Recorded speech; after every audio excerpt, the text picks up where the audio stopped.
চারিদিকে তাকাও, গাছ, নদী, প্রাণী, এমনকি যে বাতাসে তুমি শ্বাস নিচ্ছ সবই আমাদের পরিবেশের অংশ।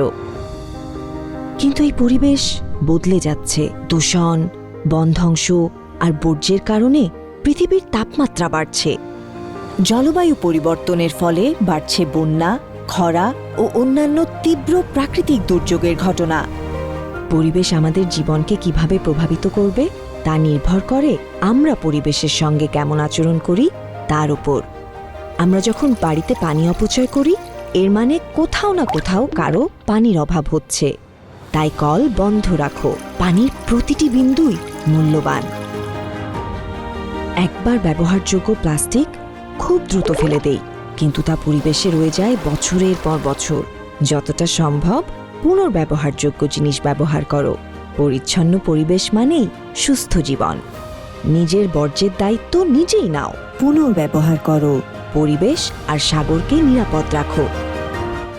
বিদ্যুৎ আসে জ্বালানি পোড়ানোর মাধ্যমে। বিদ্যুৎ সাশ্রয় করো, পৃথিবীকে রক্ষা করো। খাবার তৈরি করতে পানি ও শক্তির প্রয়োজন। অপচয় করো না। যতটা দরকার ততটাই নাও। গাড়ি যত কম চলবে, দূষণও তত কমবে। যতটা সম্ভব হাঁটো, সাইকেল চালাও, পাবলিক ট্রান্সপোর্ট কিংবা গাড়ি শেয়ার করে ব্যবহার করো। কম শব্দ মানে সবার জন্য শান্ত পরিবেশ। তাই শব্দ দূষণ বন্ধে সতর্ক হও। দূষিত বাতাস, পানি আর শব্দ শিশুদের অসুস্থ করে তোলে। অ্যাজমা, রোগ সংক্রমণ বা কানের সমস্যার কারণ হয়ে উঠতে পারে।